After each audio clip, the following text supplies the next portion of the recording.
Oh my gosh. Hello. Hat tip. Welcome to the first live episode of 2019. Woo! Oh my gosh, so sparse. Hey, wait. Jess is out super sick. Stovetop actually said super sick in his outline, and I believe it. But in for Jess is Aaron Vale. I don't know if have you been on our podcast before? No, I've never been on. Sick. Been behind it. What'd you say? I've been behind it. You've been behind it often, and you were Sometimes. a producer and the writer of all of our Dark Side episodes. Correct. But what else do you do here? For people that don't know, let them know what you're up to day to day. I mean, I'm also on the Nerdist news team. Yeah. So doing that. Alpha Book Club is also mine. Fangirling. Did a lot of creative stuff for that. So Yeah. kind of just whatever anyone needs. Right. Wherever I go there. Totally. They tell me what to do and they pay me money. So. Yeah, I feel like you're at any take point it. you're on many productions at once. Yeah.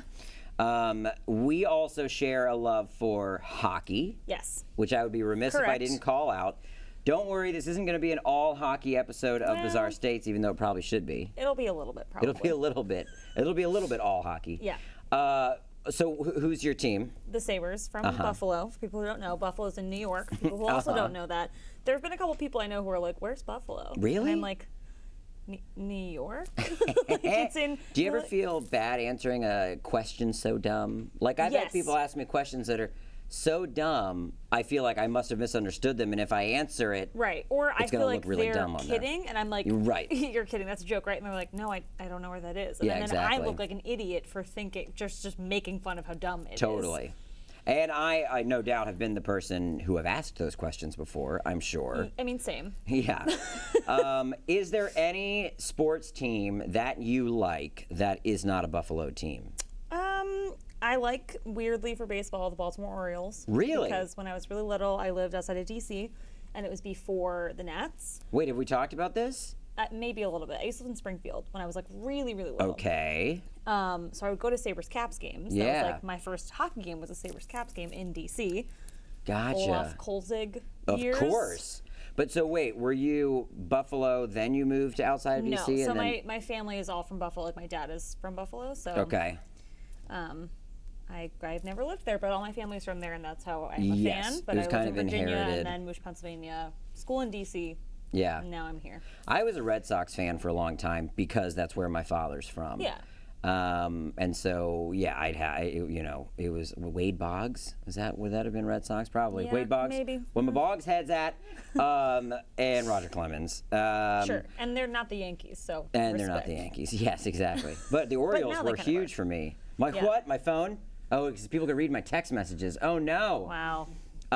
It just says, get me out of here, JK. Pause right now. Zoom in. Yeah, zoom in. Zoom You'll see the enhance. codes, the secret codes. Yeah.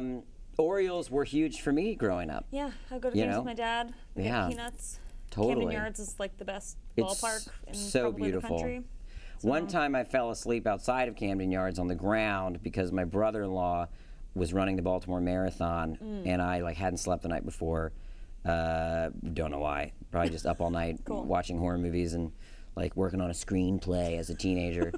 And then I just fell asleep, and I remember my family feeling very disrespected that they were all there to support my brother-in-law, and I was sleeping on the ground Well, in I Baltimore. mean, marathons last hours. Yeah. I mean, and you can anyone say blame bye to you? the person at the top. Yeah, and then it's like, okay, You got I'll see you 4 in- hours to kill or whatever. Yeah, more More. than 4, right? Yeah. Unless you try to circle and know. meet them at a certain point along the way. Yeah. But oh my you gosh. physically could not do that. Yes. Yeah. I couldn't. That's okay. No way. I just had too much going on in my little teenage life. Yeah. Supposedly, when Jess comes back, she has some updates for us regarding the Haunted Mirror and Santeria. Cool. And I know what these updates are pretty much. One I'm a little unhappy about, and I think I may save my unhappiness for when she's back so that she gets the brunt of the unhappiness. Yeah. It has to do with the Haunted Mirror. I have some thoughts on how it was what happened handled. to it? Yeah. Yeah. Yeah. I think I know this update as well. Okay, yeah, I have some thoughts. I think I saw. Yeah, What went down. probably. No spoilers. No spoilers. Spoiler alert, you have to choose the Frosted Flakes to find out what happened to the haunted mirror.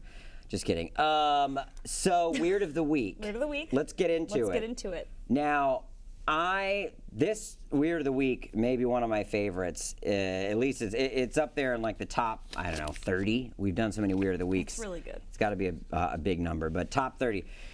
Prowler spends 3 hours licking doorbell at California home. I saw this pop up in a number of different spots, but I'm glad Stovetop collected it for today's Weird of the Week. Surveillance cameras on a home in Salinas, California, caught a man licking the home's doorbell for 3 hours. Now, are you able to play the video? Yeah, so I've got the video. Can we show Are people we ready to... what this looked like? It looked funnier than I expected it to look. Because it's like a continual lick, like a fixation. But for 3 hours, like, don't you get tired? Doesn't your tongue, like, can your tongue physically do that for 3 hours? I know. You'd think there'd be cramping and he'd like, need to... breathing. Like, you have to breathe. I don't know. True. It's just... I have never...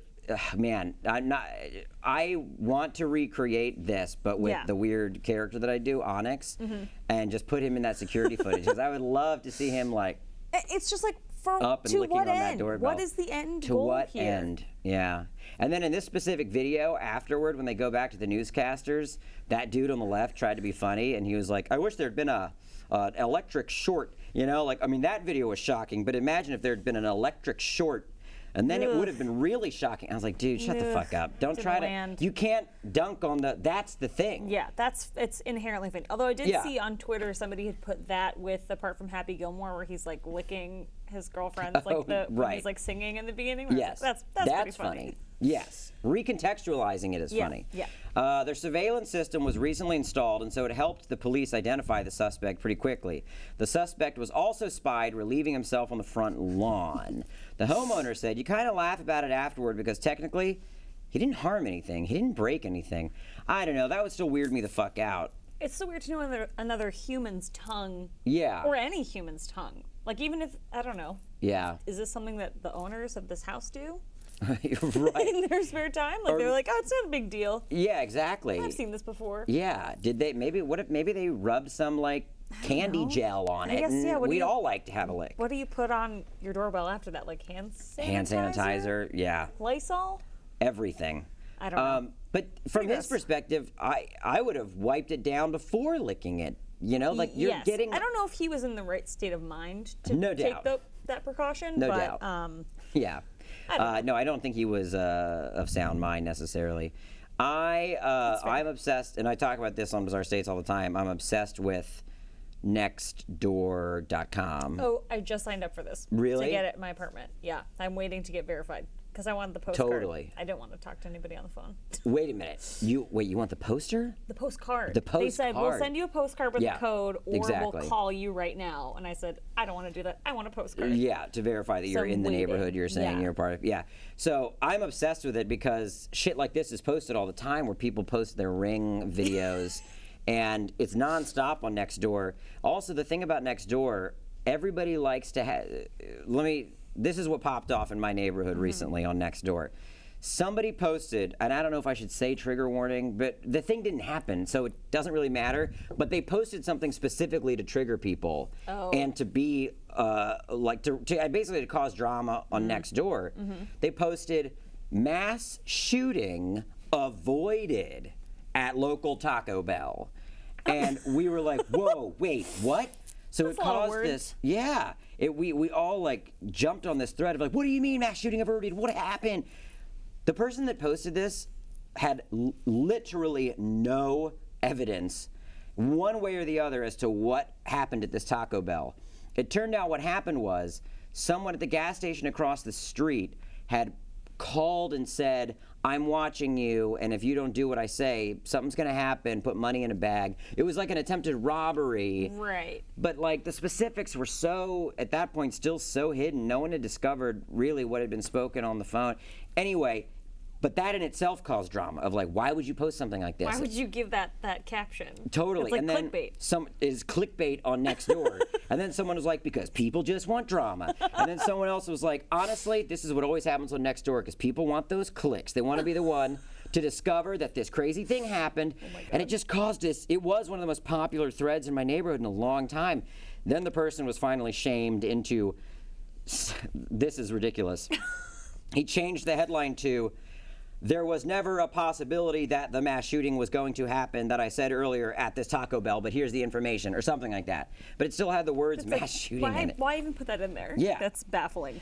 Baffling. But I love Nextdoor.com. It's always full of drama. And I'm always dreaming of finding the missing dogs or cats. Yeah. I'm always like, I want to be the hero that finds the... Although I'm kind of glad, like, I don't know, when I was growing up or whatever, like my cousins and family members, we didn't have home security cameras because one year my uncle's a Raiders fan and my cousins and for Halloween they would have like a display of like tombstones and stuff in their yard. Yeah. And one Halloween like the Raiders were already not going to make the playoffs, so my aunt and uncle like changed one of the headstones to say like Raiders. That's great. In the middle of the night. So then they would have gotten caught. Oh, so. Yeah. Were they furious? Are they the type to be offended by? So they weren't offended by that, but then apparently a couple years later, they also do like the deer, like for Christmas, like the lights made out of deer. Totally. And somebody, not my family, at least that I know, arranged them to be like boning.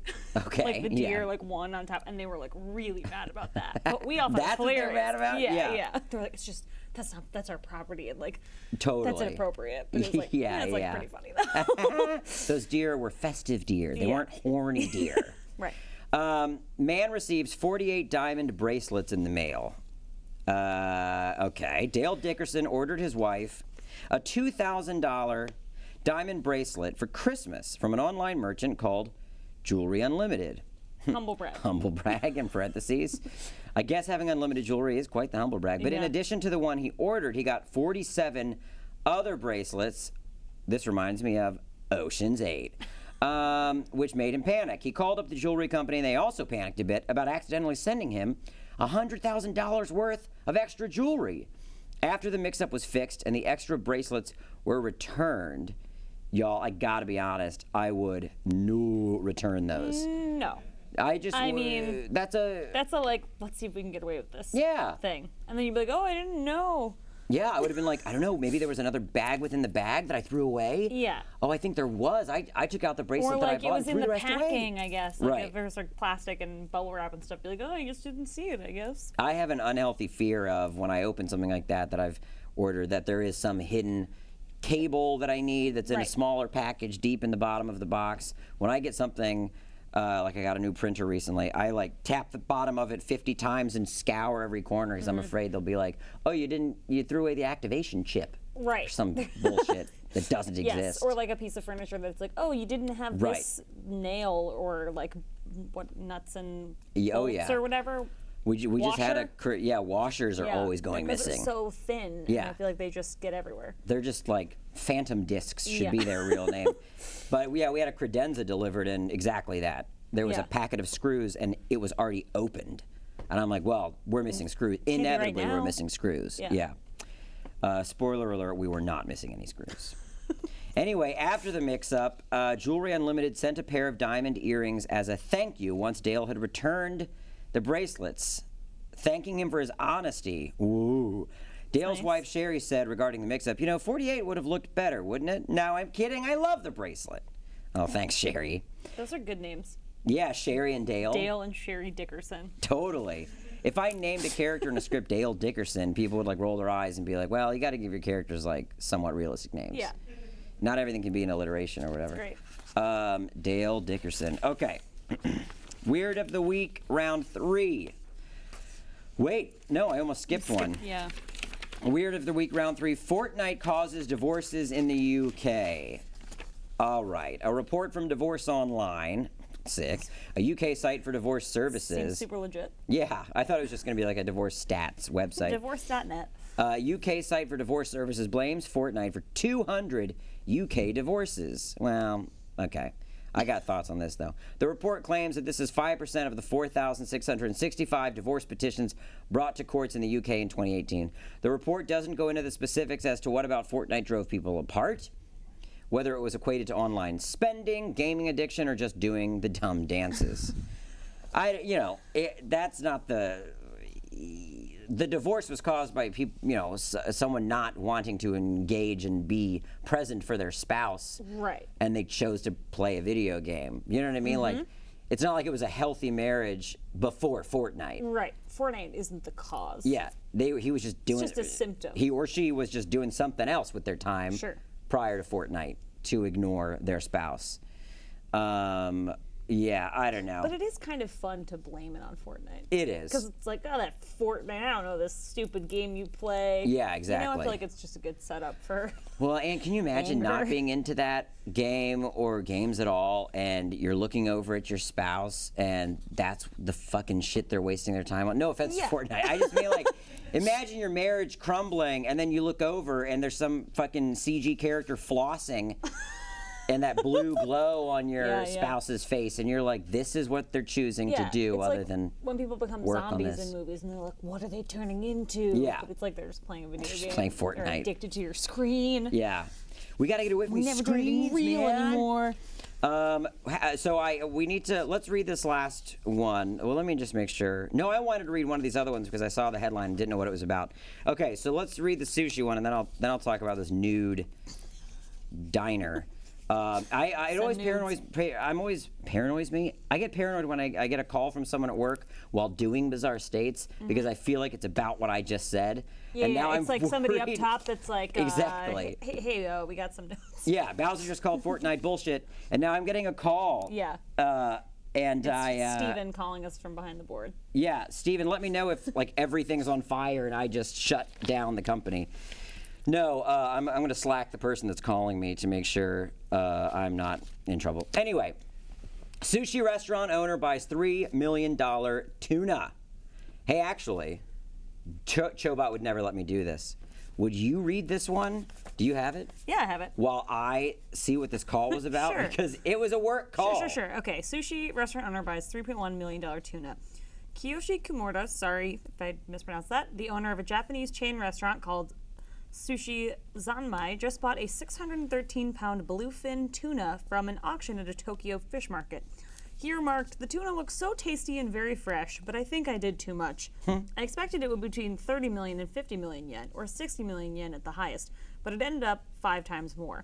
The price of bluefin tuna is going up because it is severely overfished, and in 2015, Kimura did something similar, buying a fish half this weight and price."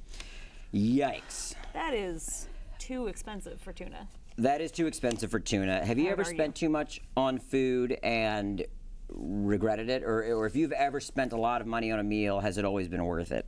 I feel like it's always been worth it, which is stupid because it's like, that means I'm going to want to spend more. Like, I've only lived in LA for like 3 years, and like probably the most expensive sushi I've had is sugarfish, which is not, it's not cheap, but it's also not like, I know that there are some places that are like, it's not $3 million fancy tuna. Right. Yeah. But I was G-chatting my friend the other day, and I sent her a link that was like, next time something good happens, let's go here, let's ball out. And it was like $175 like sushi omakase like courses or whatever. And I was like, let's just do it. Let's do it. Let's try it. But totally. I'm like, is that going to be worth it? Like, I have no idea.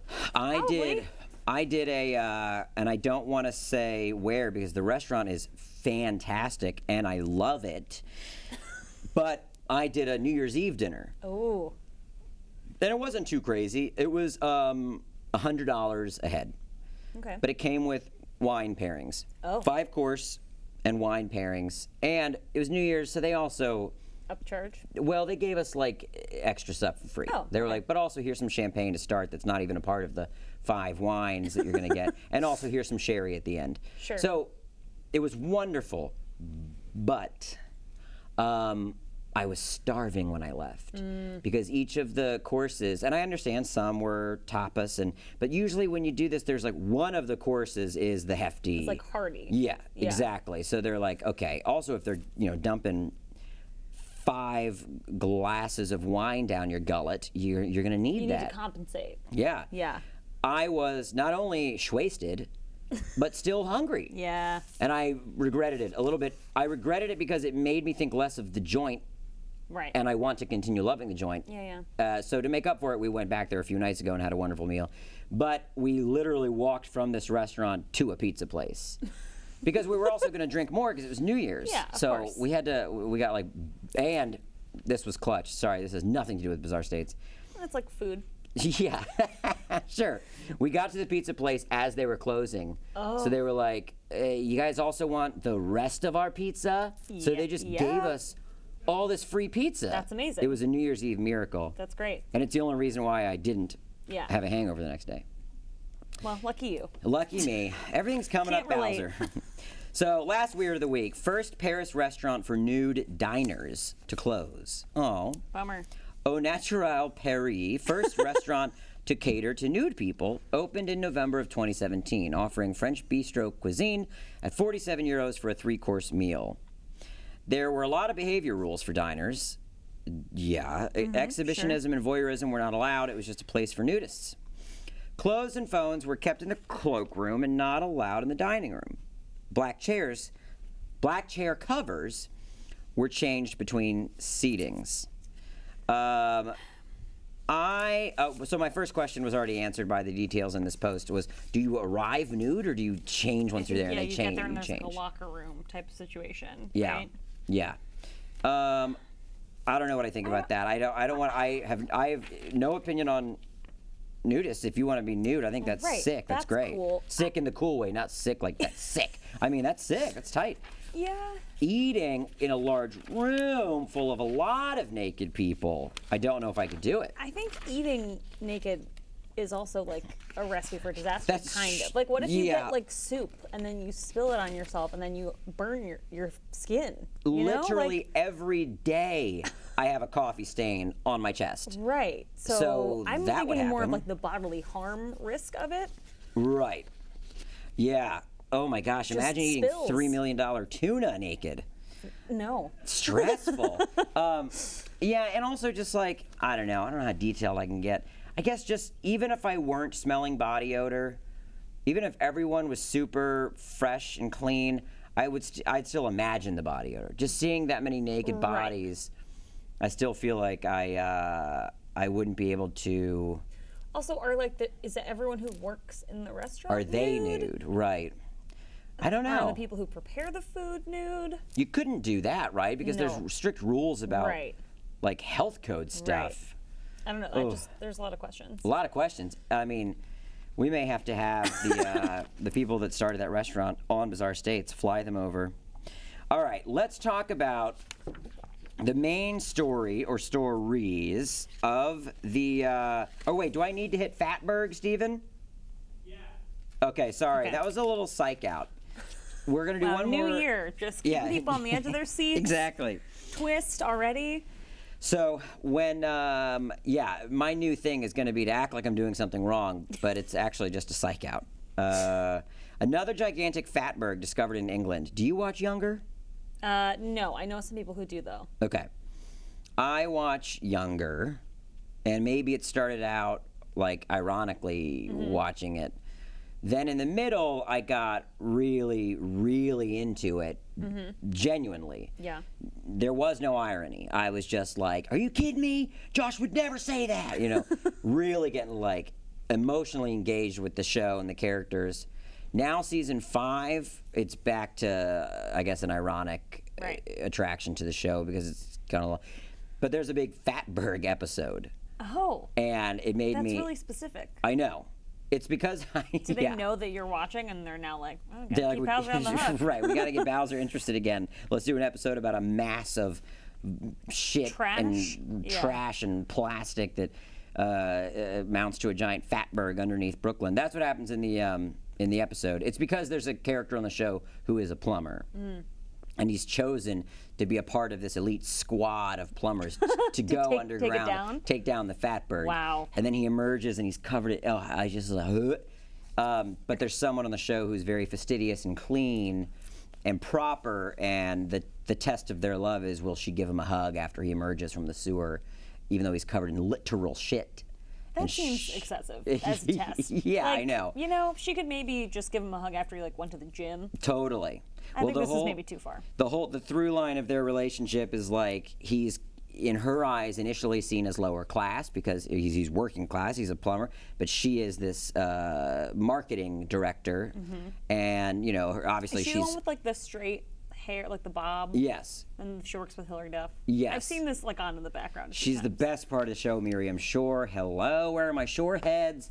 She is hilarious. She's so fucking funny. The point is, the whole thing about their relationship is she looks down on him, and they almost break up because of that. And then he emerges from the sewer, and she's like, "Oh, who am I kidding? I love you." And she gives him a big old shitty hug, and gets like, the fake shit on the side of her face and all this. Younger is also. Sorry, this is going to be the least listened to episode of Bizarre States because I'm just talking about Younger and new diners, and hockey. It is the.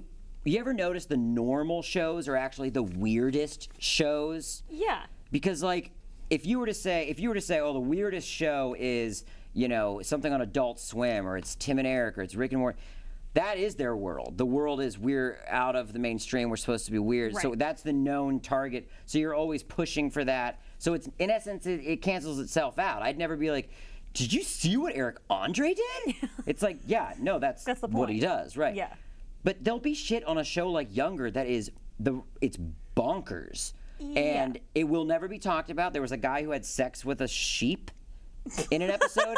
So for a show like that, that's breaking the form to a degree where it's like, it spikes.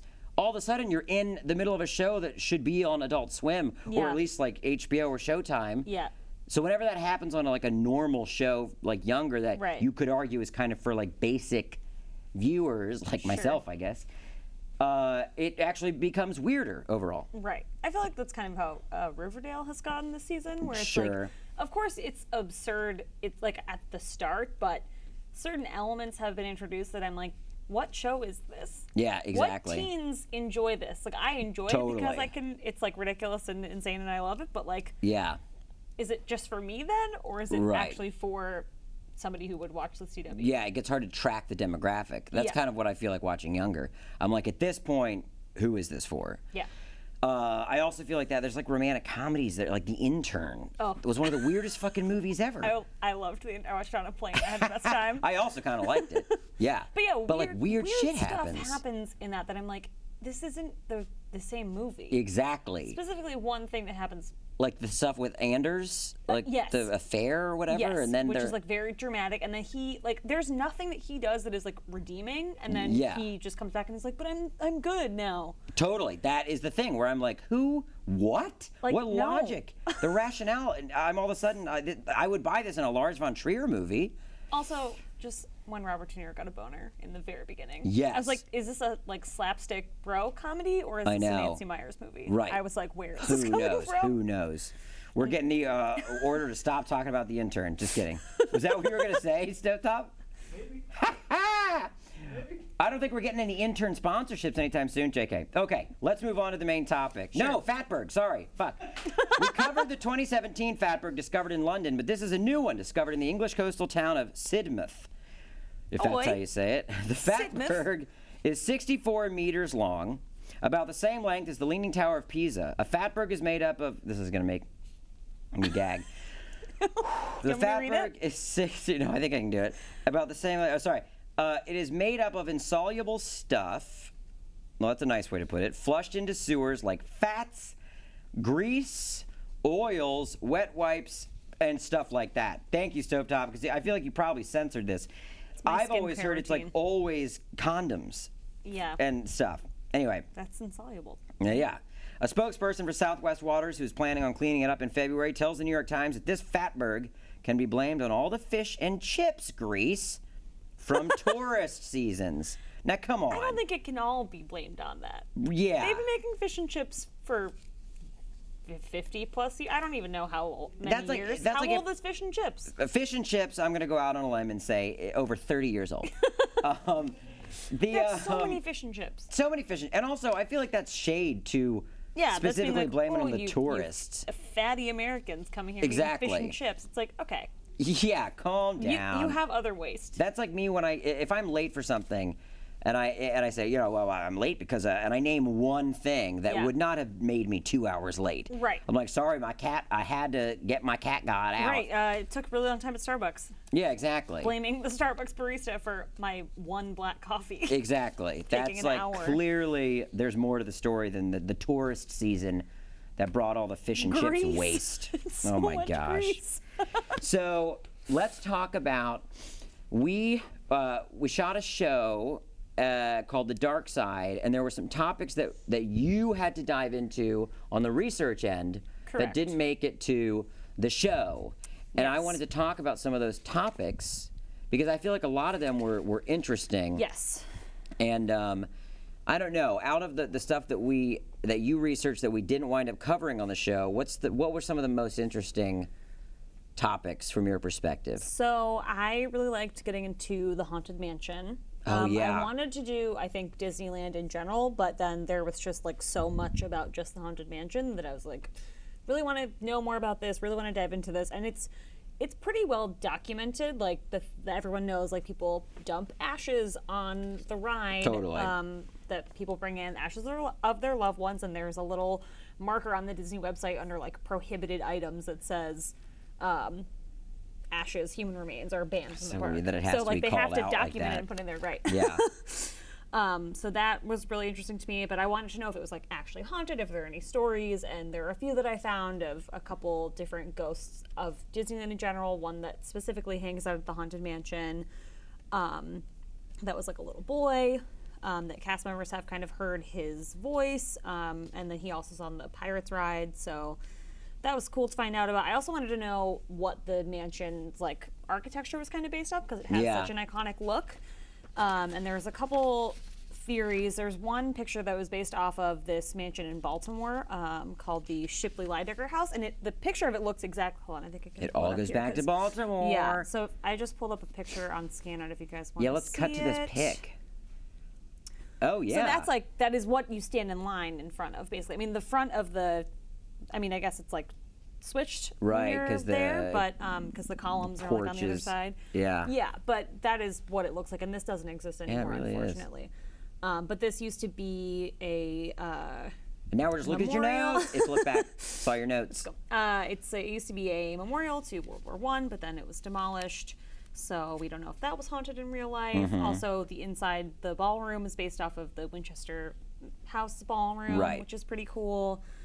So just, Haunted Mansion stuff, there's a lot to learn there. Also learned that, I don't know if they still do this, and I forgot to do it last time I was at Disneyland, you can get a death certificate if you ask a cast member, but I don't know if you actually can do that. I know, we talked about this. I would love to know if anyone actually has done it, like anyone in our chat, because I just feel like I get nervous when somebody says, "Oh yeah, there's a secret thing." There's you like just a have to little say thing. it. Yeah. Yeah, and I'm like, I don't want to be the one that goes up to the employee and like, "Can I get my death certificate?"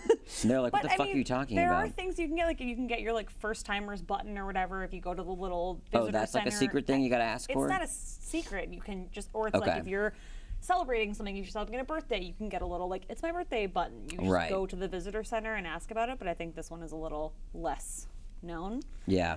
So that was really cool to go to the depths of the internet. I've read a couple of books that were kind of Disneyland history and lore. Yeah. There's a lot of dark stuff. Did you find out more about, we've talked about this on the show, but like there's an actual pet cemetery there's a pet cemetery behind it that's like employees' pets. Oh, okay. Do you think that's an actual like sanctioned thing?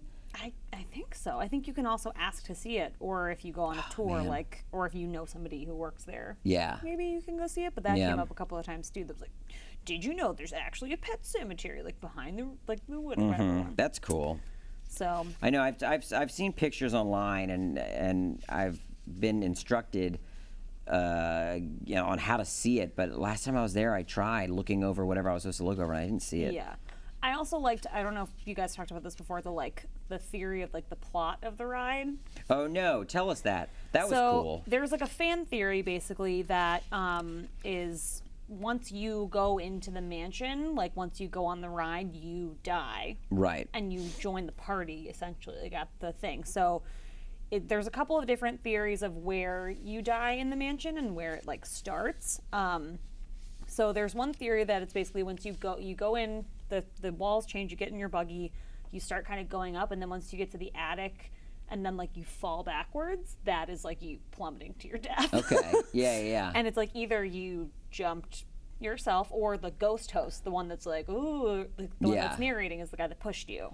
Interesting. So it's like you have gone through. Dark. Yeah, and then when you end up in the graveyard, that's when another thing it pointed out was you're not really interacting with the ghosts and they're not really acknowledging you in any meaningful way until you get to the graveyard and everybody's kind of waving at you and like dancing around you. Until that point, it's kind of disjointed and they don't notice you. Yeah. So that's true. I mean, it could also just be a haunted mansion. It could also just be a haunted mansion, but sometimes I feel like that's when you apply that much of a narrative to something, right? It's kind of like, yeah, I guess. And like employees have been like, yeah, it's what you think it is. Yeah, no one will confirm or deny if that is actually what it's supposed to be, or if it's just kind of like, yeah, if you think that, that's fun, but if not, it's also just a cool house. Right. I honestly, what feels more like I'm dying and entering the netherworld is Space Mountain.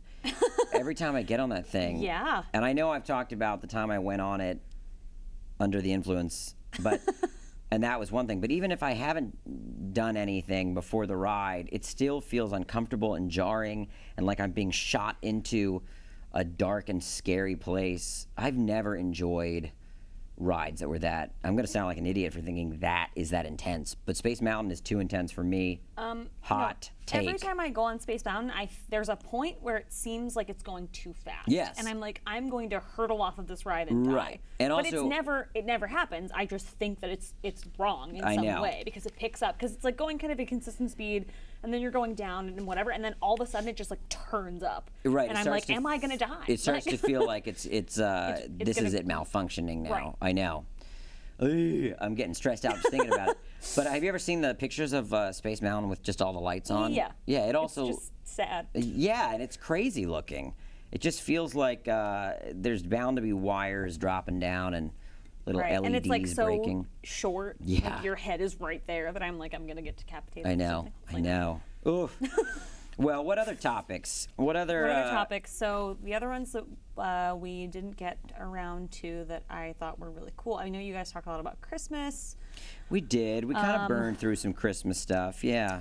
So I mean, what about I guess, Barbie? So Barbie was interesting as well. Learned a lot about Barbie's history. There was some drama with the creators of Barbie, Ruth Handlers, who like Barbie credits as the like creator the mother of and Barbie. whatever. But then there's this other guy named Jack Ryan, not to be confused with John Krasinski. Totally. Who's also the creator of Barbie, and he came up with like her. Although if they were to make a biopic, Krasinski could play him, then he plays two Jack Ryans. I don't know. But yeah, Jack Ryan came up with kind of the manufacturing, and they would fight over who kind of got the credit and that type of thing. And he was kind of a big partier and had a bunch of different wives and did a bunch of drugs. And he had an unfortunate end. He had an unfortunate end as well, sadly. So that was a little darkness in Barbie's beginning. And it was... and I remember talking about this because I had watched that documentary series on Netflix called The Toys We Love. The Toys That Made Us. The Toys That Made Us. Yeah. And they talked about Barbie being based on a Swiss... She's based on a doll, like a German doll that was... it was based on a comic strip. Okay. And then came to life as this doll, and she was a little bit raunchier than the Barbie that we see today. Yeah. And the thing that you pulled that we talked about was that it was given out as like a toy at a bachelor party. Oh, okay, yeah. So it was like kind of like a little saucier in the beginning, right? And not necessarily like a thing for kids. It was. This is. Yeah, and then there are a few kind of haunted Barbies that I found. Stovetop wants us to go back to talking about the intern. He says. Oh, just kidding. More intern. So this is Bizarre State's intern edition. Yeah. It's Nancy Meyers great. centric episode. She has a great Instagram, by the way. Oh, if you don't follow her. You know who has a great Instagram? Oh wow! How in the world am I? Ron Howard's producing partner. Brian Grazer, is that his name? I don't know. Spiky hair, billionaire. Maybe. His Instagram is almost always just him being fed in bed. Like his That's amazing. Chef, bringing him his breakfast or his lunch, and he's always just sitting there, and he gets the tray set on his lap, and he's like, "Today we have tacos. Let me show you what they got me today." And he just walks you through the food that they made for him. I mean, it's astounding. That's great. What is hers like? Hers is like, maybe I'm going to write in here today, and it's just like this beautiful room of bookshelves and comfy chairs. Wow. Anything that you would see in a Nancy Meyers movie, she is That's her working life. in that. Or it's like an old picture of her and Diane Keaton both in turtlenecks. Oh my gosh. Or like support for rom-coms and being like, wonder like, oh, it's so surprising people like rom-coms because like it's been hard for her to keep making movies. Even though they make, hundreds of millions of dollars when they're crazy rich Asians or like even The Intern did pretty well. Like, right. but it was her kind of her shading That's the interesting. criticism that she's had in her life. Yeah. Pierce Brosnan also has a good Instagram. Oh, what is his It's like? It's all his. It seems like it's all him doing it, and it seems like it's him being like just pictures of the ocean and being like, a fine day today. And then he will like write on the picture, like he'll, annotate in the iPhone. Totally. He will like write Happy New Year, like hand. Oh, that's great. And it'll be in like a terrible font. That's great. Like just over a picture of himself. Yeah, in, like neon pink. This is Happy New Year. And it's like blessings and love. Yeah, that's wonderful. Did you see, this is a tangent, but did you watch the Bill Murray thing from the Golden Globes where he crashed the Green Book people backstage? No. I don't know why this isn't bigger news, but it should be a viral video. But I think everyone's very forgiving because it's Bill Murray and it was, in essence, harmless. But, sorry, I'm getting nothing but calls and emails that are work stuff that's like freaking me out. Like emails from people I don't normally get emails from. And it's like, why don't they? Weird. Why do they know I exist? So he crashed the backstage kind of, I think it was before the Globes. It was mostly sweet, and Mahershala Ali has talked about it now in interviews since, but he toasted each of them, Vigo, Linda Cardellini, I think Peter Farrelly, and Mahershala, and he toasted them by like, with his golden chalice, and he tapped it against their foreheads and like spilled his vodka on their face. That's weird. But it's great when, people just act the way they act. It sounds like Pierce Brosnan is just being Pierce Brosnan. Adam Murray sent this to me from the Force Awakens premiere. It's like George Lucas getting interviewed by the Star Wars show hosts. And Frank Marshall comes up behind him and is like, Jurassic World's #1. Like, we're going to beat you. That's hilarious. And then George Lucas is like, no, we're not. We're going to crush you. Like a bug. He says it like my so gosh. deadpan. It's so funny. And so just like, he's not That's joking. great. I love that. I want to look up what I just watched something that Frank Marshall, this is a tangent, but I actually wanted to talk about this, so maybe at some point on the podcast I will. Well, we did a Dark Side of Spielberg that's still up, so so this would kind of connect because Frank Marshall, there's this documentary on Shudder right now that I would recommend called King Cohen, which is about a filmmaker named Larry Cohen who did a lot of bad monster movies, but he did some horror movies I really like, and then he did a lot of films with, he did a lot of blaxploitation films like Black Caesar and all these things. But anyway, what's so great is he's known for kind of being the king of B movies, but this documentary, it's like people like Frank Marshall and Scorsese, because they were all coming up at the same time, so they kind of all worked together. And it's just funny because Frank Marshall still talks about Larry Cohen the way he would talk about any director. Yeah. There was still like respect, and Scorsese talks about him like he said, when I saw The Stuff, I knew Larry Cohen was a genius. And The Stuff is about like killer yogurt.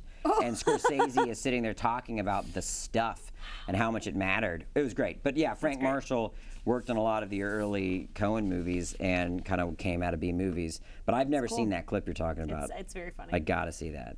Frank Marshall also has good social media presence, but it's very really. Much like he's not good. He's like a dad, so it's like it's funny to just see him in real life. Yeah. Like just like him on vacation. Yeah. And then like that's good though. Him I and love Kathleen that stuff. Kennedy like went to a vineyard for her birthday. It's like they're this like insanely powerful couple in Hollywood, and they're just like hanging out. Oh, I'd love seeing that stuff. So it's fine. It's not creepy. Yeah. I don't know. It does get to a point. Sorry, but where it does start to feel a little creepy. Yeah. But it is public. I mean, it's public. I know it's public. Speaking of social media, you need to watch You on Netflix. I have watched 3 episodes of it, and I don't know how I feel about it yet. Yeah. I'm done with it and I have a lot of feelings, but I was like kind of obsessed with it because I was like, I don't know if I like this, but I feel like I have to keep watching. I started to feel a little bothered by it. Because it's gross and every person is bad on it. Yeah. But I'm still like interested, and I'm interested in what it has to say, because I feel like it's like saying a lot of things about social media, and it's so easy to look up anyone, anywhere, at any time, and like social media is ruining us or whatever, but it's also making fun of people who are like that because social media is such an important part of today. Yeah. So do you feel like by the end of it, season 1, I guess, that it landed at a particular perspective and it made you feel okay about? Because I was starting to feel. I did not like how it ended. To be honest, I don't want to spoil it. But it took. I mean, it takes many turns. So like, I feel like the first few episodes are slow, but then it just like things. Yeah. It's just like they blow through plot things happen. Okay. People get murdered. Spoiler. Yeah. Like. No, I think I've seen one person murdered so far. There's like many more. Okay, and I've heard that. It's interesting because I feel like in a lot of shows like this, they're trying to have us be rooting for one character or the other, and they keep it pretty much like, no, they're both pretty bad. I mean, that's because if it knows that, because I was just starting to feel like I was watching a Rob Zombie movie, which is a weird thing to say about you, but it did, where I felt like I didn't know who to root for, and I'm just in a mess of gross people. And like it kind of tips you one way for a little bit, but then it like is like. Okay. Now that it's on Netflix, I may watch it. It was on, what is it on? Lifetime. And so, but I think Netflix has it now for season 2. So it'll be on Netflix. Oh, okay. Yeah. So let's try to get through a little bit of spooky, dark Spielberg before we wrap it up. I feel like I talked a lot about bullshit that didn't matter in this episode and didn't get through much of what There's we a lot brought of on air bizarre to talk about. things in the world. Yeah. Okay, so some Dark Side Spielberg. I think this one is up still. Oh, okay. So we don't have to, but I can tease it out if you want. You could tease it out, or was there what was the one that we didn't get to make public? Serial? Oh yeah, Serial. This one had some funny things. What did you say, Soto? Podcast? Serial, the very successful podcast we did. That doesn't need any more the promotion. Dark Side of Serial. Yeah, the Dark Side of Serial. So the Dark Side of Serial, I learned that cornflakes were invented to curb masturbation. So the guy who, like Dr. John Kellogg.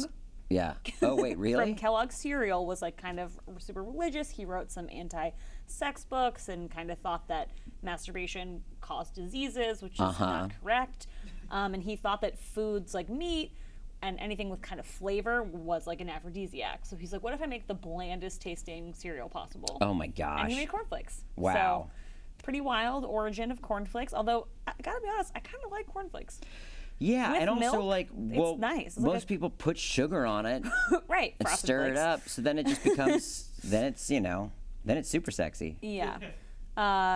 So there was a real life Captain Crunch, not related directly to the cereal, but he was a hacker named John Draper, and he was able to hack phone lines with a toy whistle that he found in a Captain Crunch box. And he would like go by Captain Crunch in the underground hacking circles. The one fad that he partook in was called phreaking, Phreaking. You could match the tone of the phone systems and take control of them.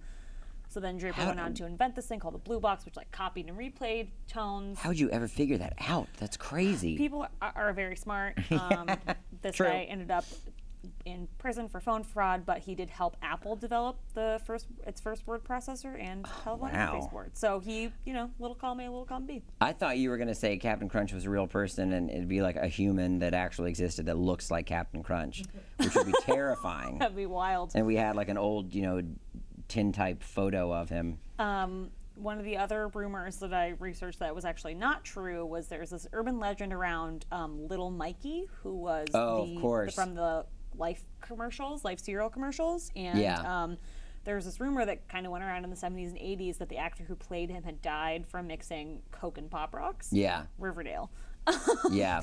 But it was debunked. The actor is still alive. Somebody called his mom in the 70s and was like, "Oh, like so sorry for your loss." Isn't it crazy to think about I was thinking about this just the other day. How did things like that spread before the internet? Because I knew that. I heard that. Right. I heard that Marilyn Manson was the kid from the Wonder Years, the friend from the Wonder Years. I heard that, Pop Rocks and whatever. When you play the record backwards, it says, like, Hail Satan or whatever. Yeah. How did that stuff spread? And how did you ever get to the bottom of it before the internet? You just went to school and were like, so what do you think about this? We should debunk this. Like, let's find, we gotta get some, go to the library? Go to the library? Right? I was thinking about... Consult encyclopedias? I was listening to another podcast recently that had Steve Coogan on, and he was talking about the new film Stan and Ollie or whatever, and I was realizing I know who Laurel and Hardy is, and like Edward G. Robinson and Charlie Chaplin from like Tiny Toons, from their caricatures appearing in a cartoon like that. But how the fuck did I ever find out who they were? Right. I couldn't Google it, and I couldn't. There was no internet to look up clips of Laurel and Hardy. You know what I mean? Yeah. I don't know. I just find it interesting that stuff's even in my psyche when I was introduced to it, like on a cartoon that. It's annoying also, like, this is the opposite, where my mom said something to me recently where The Witches of Eastwick, the movie, we were watching it, and John Updike is from Shillington, Pennsylvania, which is like the town next to where I lived in Pennsylvania. Wait, real quick question, Sorry. Stovetop. Wrap it up like end the show, or wrap it up like get to listener stories? Wrap it up like end the show. Okay. But finish your Sorry, thought. last thing. We were watching Witches of Eastwick, and John Updike, who's the author of the book, is from Shillington, which is like the town over next to me in Pennsylvania. And my mom was like, "Oh yeah, did you know this was based on like Why Missing Women, which is my town?" And I was like, "What?" Because it is like, the movie is like Connecticut or wherever, and there are these like rich white women and shenanigans and all these big houses and stuff. So like that's kind of what my town was like. Yeah. But then I went to like search for confirmation of that, and I couldn't find anything. And Really? I was like, "Mom, where did you get that information?" What'd she say? Because she's lived in Pennsylvania like most of her life. Right. So she's like, "I don't know, I just know." And I was like, you can't just so drop that on me, interesting. because Yeah, that would be, I would want to know, and I'd be like, oh yeah, this, Right. like soccer moms, and there's drama and whatever, and my town is kind of yuppie, waspy, whatever. Yeah. Which is kind of like that movie, but I was like, if that But you is true, can't- that's cool, but I can't, Yeah, I confirm can't it anyway. confirm that claim, because every time I've searched like, why am I missing like Witches of Eastwick, it'll just say like John Updike like spent time in Why I'm Missing, like blah blah blah, but then it'll be not related to the movie or the book at all. So I know there was an urban legend, and I'll wrap it up. There was an urban legend in my town about this girl in front of the Bel Air Mansion, which is this mansion in Bowie, Maryland. And I thought it was a famous story as a kid, and it was about her being run over by a horse-drawn carriage or something, and I figured like, oh well, by this point this thing will have been written about, and it'll be on like Snopes.org. Exactly, or like some kind of urban legend site. Yeah. I can't find anything about it, and it was this tale passed around throughout Bowie, where if you drove down this tree-lined street in front of the Bel Air Mansion stables, that at certain times of day you would see the girl in the middle of the road. And there's all this lore around it, and I can't find anything about it. Weird. I do find stuff about the Bel Air Mansion being haunted inside by a child's ghost, but this whole like girl that was hit by a horse-drawn carriage, can't find anything back. Weird, bizarre. Bizarre. Well, with that, I guess we should sign off, because we are out of time, and I tossed my outline on the ground that has all of my little call-outs. I got it. You got it. Okay. So, follow us, Bizarre_States on Twitter, Bizarre States on Instagram. Join our Facebook group, which is poppin'. I see a lot of posts in there, and it's really cool. And every once in a while, I'll chime in if it's something that I have an opinion on. But I'm always watching to see what people are chatting about. I'm lurking. And it's good. There's been some really interesting posts popping off in our Facebook group, and it's a little private group, so you have to request to be added, I guess.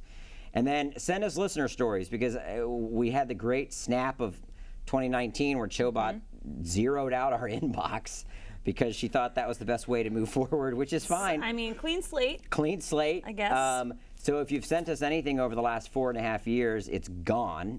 But you can send us a new listener story, bizarrestatespodcast@gmail.com, and maybe we'll read it before the snap of 2020. Is there anything you would like to shout out before we say goodbye? Do people follow you on social? Can people follow you on social media? People can follow me on social media. I'm at ValeAaron32 on Twitter. But more importantly, I have a second Instagram account called Hot George Lucas. Oh, yes. And it is just old pictures of George Lucas from 1977 to about 1989. Some later ones get in there because there's some photo shoots from like the prequels where he looks really good. Like it's a good shoot, and he's styled well. But it isn't hot George Lucas. It's not the traditional realm of like jeans, plaid shirt, like a lot of hair, scruffy beard, glasses, which are just like peak George. So hot George Lucas. Have you thought of, and then I'm signing off, have you thought of hot Spielberg? Okay. Because man. So yes, because there's some crossover. There's a lot of like best friends, like them hanging out. But I think George has the edge. Honestly. I think George has the edge also. But there are some, 70s, Jaws? 80s, Jaws, he Spielberg, looks real good. and he's got, he's getting all sunburnt out on the water, and they always have those caps. Right. There's one that I posted recently that was Spielberg, Kate Capshaw, Jonathan K. Kwan, and Lucas, and like Spielberg looks really good. It was like for a photo shoot, like promo shoot, where they're all in like tweed blazers and like sweaters and like all the glasses, and I was like, Spieley's got it here. Yeah, Spieley's got it. So that might be a spinoff, but maybe when I run out of George, I think I'm going to do Hot JJ because it's true. timely. And like most photos of JJ, I would say, are hot. Yeah, that's true. Do not disagree. I do not disagree. All right, well, I'll give our little NPR sign off. This has been Aaron Vale and Andrew Bowser reminding you all, aren't we living in a bizarre state? Bye. Bye.